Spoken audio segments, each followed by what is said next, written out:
Last reason I'm going to tell you. Who knows the first two laws that Hitler implemented? Hitler, Yimach Shemo v'Zichro, first two laws that Hitler implemented that not only put him in a different status than everybody else for the rest of history, but also made what's called until this day the biggest financial miracle in history. Who knows the first two laws? Before the Nuremberg laws. Before that, we're talking about years before it. Hitler first comes into power. What's the first two laws?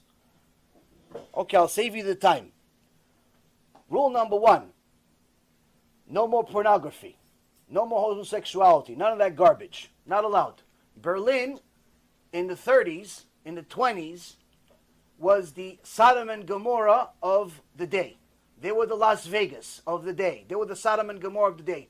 Homosexuality, pornography, all the bestiality, all the garbage of the world, that was the capital of the world. He outlawed it. You're no longer allowed, closed all the bars, all the gay clubs, all the production, which were all run by Jewish people, unfortunately. Second rule. What's the second rule? Second rule was, you're not allowed to charge interest. No more interest. Now you would think, why? What does he care about interest? Well, because all the people that had the money, that lent the money out, were Jews. He didn't like it. So he said no more interest. Why? Because of the high interest that the Jews charged people was so high, it ruined, it destroyed the economy in Germany. They destroyed, just like they destroyed Russia a few years before that through their communism over there. Jews destroyed Russia, not goyim. Jews destroyed. Communism is by Jews. Well, don't let anybody confuse you. You look at history, Karl Marx, all the other Reshaim, they're all Jews. Wicked, but nonetheless Jews. They destroyed Russia, and he wrote in chapter 2 of Mein Kampf, they destroyed Russia, now they're destroying Germany, that's why I have to destroy them. Now, this doesn't make he's right. The point is, that's actually real, true history. Now, he saw that the Jews are controlling the financial system and they're charging such high interest, they destroyed the German economy to the extent that by the time you arrived to go to the store to buy bread, you had to take a whole horse carriage full of money. By the time you arrived at the store, it wasn't enough. Why? Because the inflation rate was so high. The bread became so much more valuable and your money went down. So now he says, what's the cause of this? Because nobody could afford to do anything because the interest rates are so high. So he decided no more interest rates. You're not allowed to charge interest rates. And at that time, the Great Depression was happening around the entire world.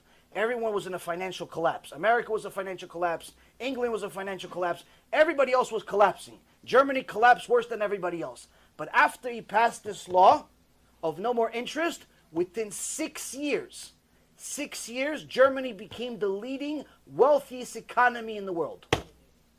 They called it a financial miracle. Why? They were the only ones that were bold enough to stop interest.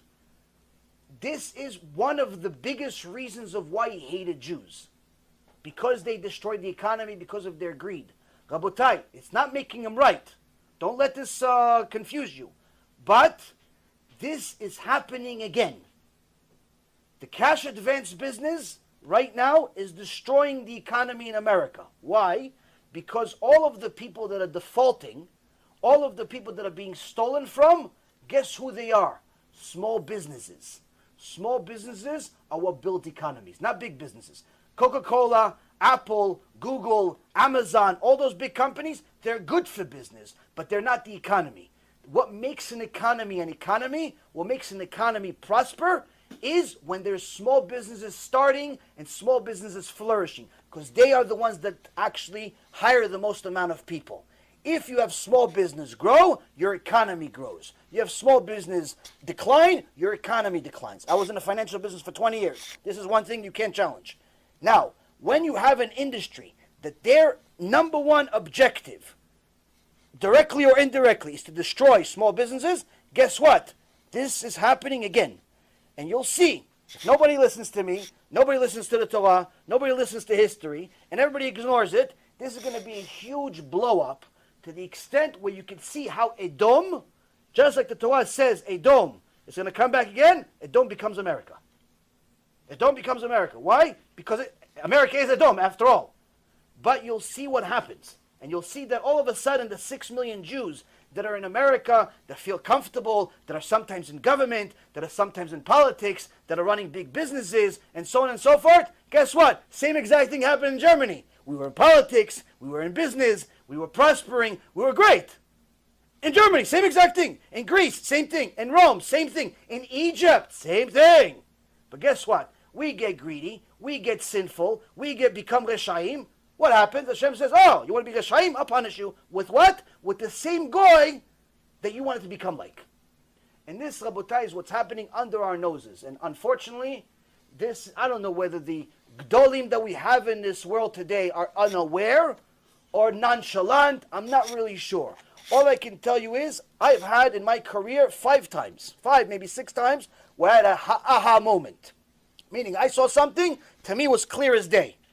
I knew this deal was going to work out. I saw a stock, it was $4. I said, this is worth 32. How long? 2, 3, 4 years. It's going to be 32. Sometimes happen faster, sometimes longer. 5 times in my career, certain things like that happened to me. Baruch Hashem.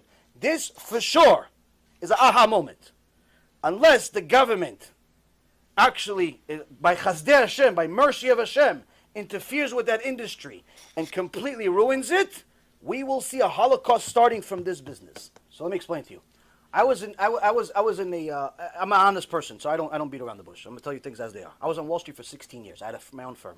I know a little bit more about the financial business than any rabbi in the world. Why? I was on Wall Street. Before I was a rabbi, I was on Wall Street. I had a firm, I had a brokerage firm, had a hedge fund, had an insurance company. Baruch Hashem, I was an executive. I was on CNBC. I was on Bloomberg. I was somebody. I wasn't like some guy that worked at Merrill Lynch, made $100,000 a year. You did an $85,000 deal where you lent somebody $85,000. I made $1.6 million for myself in one day.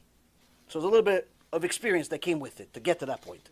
Now, so what I'm trying to explain to you is that it's not a matter of what's the deal, what's the profit, what's the commission, what's the company, what's the industry. It's a matter of what's right, what's wrong, what's allowed, what's not allowed. Now, a Jew, first and foremost, is never allowed to lend another Jew money with interest. Now, the exception is if the Jew that's borrowing the money is a mechalel Shabbat, you're allowed to charge him interest, but they still do not recommend it, because if that Jew does tshuva, you have to pay him back all the interest.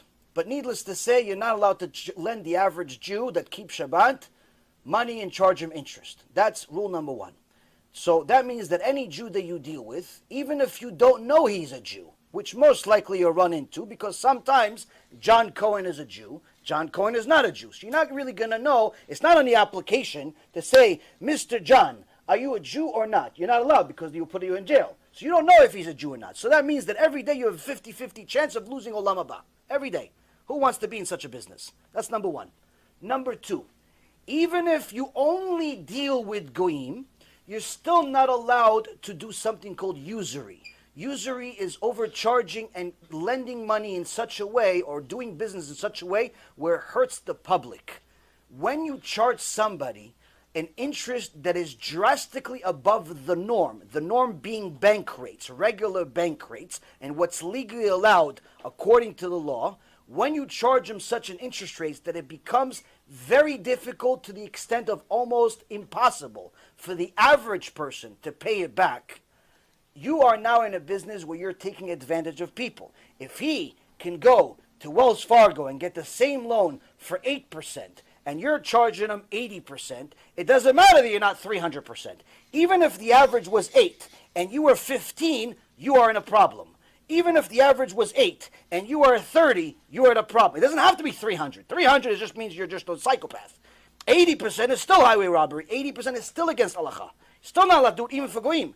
Why? Because it's usury. But even more so than anything else that I've just said, when this is eventually exposed to the public, it will lead every single member that works for these companies, even as a clerk, even not as a broker, a clerk, a secretary, a janitor, works for ABC Lending, that does cash advance when it's sufficiently disclosed to the world, because Hashem is going to do that. Guess what? Chilul Hashem. And any single person that's involved in Chilul Hashem, the Reshit Chochmah says what the Gemara in Masechet Rosh Hashanah, page 17a says, he goes to Gehenom and he doesn't leave. Ever. Even after Mashiach. So why would anybody want to associate with even 1% of anything I just said. The lending, the taking advantage, the chilul Hashem, the usury, the unethical, even the rabbi that you said that, oh, you really shouldn't do it, but yeah, you can. What kind of rabbi is that? It's a puppet. You have to find yourself a real rabbi that's going to tell you, not allowed. No, not recommended. Not allowed. Not allowed. That's what it is. Not allowed. You have to quit tomorrow.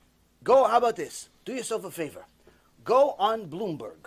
Bloomberg, go on Google, go on Bloomberg. You look at cash advance business. It's a 5-part article explaining the entire industry for you. Everything I just said with a little bit of sugar on it. Everything I just said without the Torah part. I'll tell you exactly about all the criminals that are in the business. Unfortunately, one thing that we know, I know personally, that the article doesn't know as much, is that predominantly the people that are in this business are guys that used to be in the brokerage business that went to jail, criminals, thieves, psychopaths, mafia, but predominantly it's Orthodox Jews.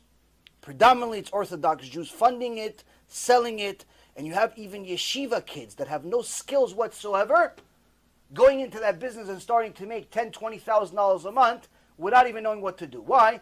This is much worse than the boiler room days of the stock market business was 30 years ago. Because back then, 30 years ago, when there were unethical brokers in the world, you still had to have selling skills. Why? Because at the end of the day, the guy is giving you money, and you're giving him a dream. Here, you're the one giving him the money. There's no selling. You don't have to do anything. Why? He's the one calling you, asking you, please lend me money. He doesn't know that he's signing a death sentence. He doesn't know that he's about to lose everything he has if you're crooked, if you wink the wrong way, if you have a bad memory, if your alarm doesn't go off. He doesn't know any of that stuff. He thinks, no, you're Joe, my friend. Joe calls me every Tuesday until we close the deal. Guess what? Joe's no longer in a deal after you sign. The broker is no longer in a deal. You call him after the COJ is being implemented. Joe doesn't pick up the phone. Why? Joe's not in control. He's just a broker. He got paid his commission.